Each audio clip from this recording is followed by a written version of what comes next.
Learn about another voice and culture of Taiwan with We Love Hakka. 现在就让我们一起加入客家风情，大家来讲客家吧。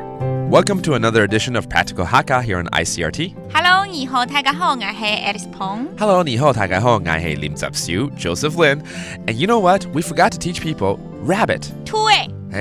兔就是兔子吗？对啊，很简单。Okay. It's the year of the rabbit, so I think we should teach you, things that are related to rabbits. And there's a lot of things I can think of right now, not just the rabbit. We'll get to it. But first of all, 你说兔诶。Okay, that is a rabbit. 那海陆腔兔儿。土鹅，常常海陆腔那个 A 就变对不对？ A lot of times when you speak a different dialect, you just change that last word, that last pronunciation. In this case, 土鹅。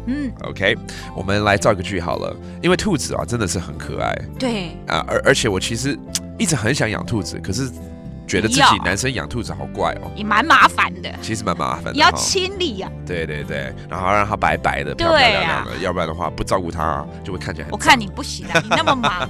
All right, let's teach you how to say that rabbit is so cute. 兔子好可爱。兔诶，等一下。兔诶，等一下。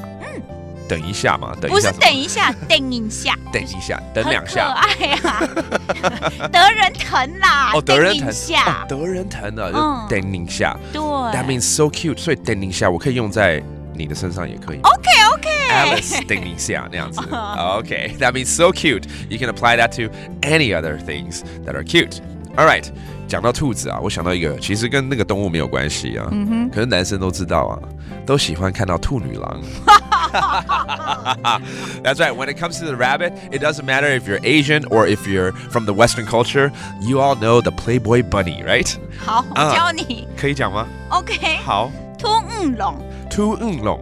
这是兔女郎哦。对啊。龙就是女郎就对了。对。Oh wow. Okay, so that would be how you say the Playboy bunny. All right. 好可爱哦。等一下。All right.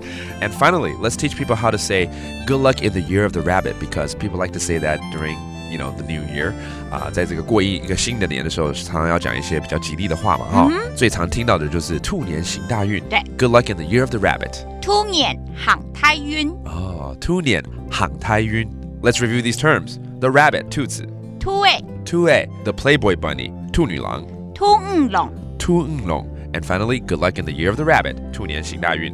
兔年行太运 Exactly. 兔年行太运 to everyone. And that does it for today's Practical Hakka. 什么太嘎？安子 say 张来了。客家风情由行政院客家委员会监制。We Love Hakka has been brought to you by the Executive Yuan's Council for Hakka Affairs.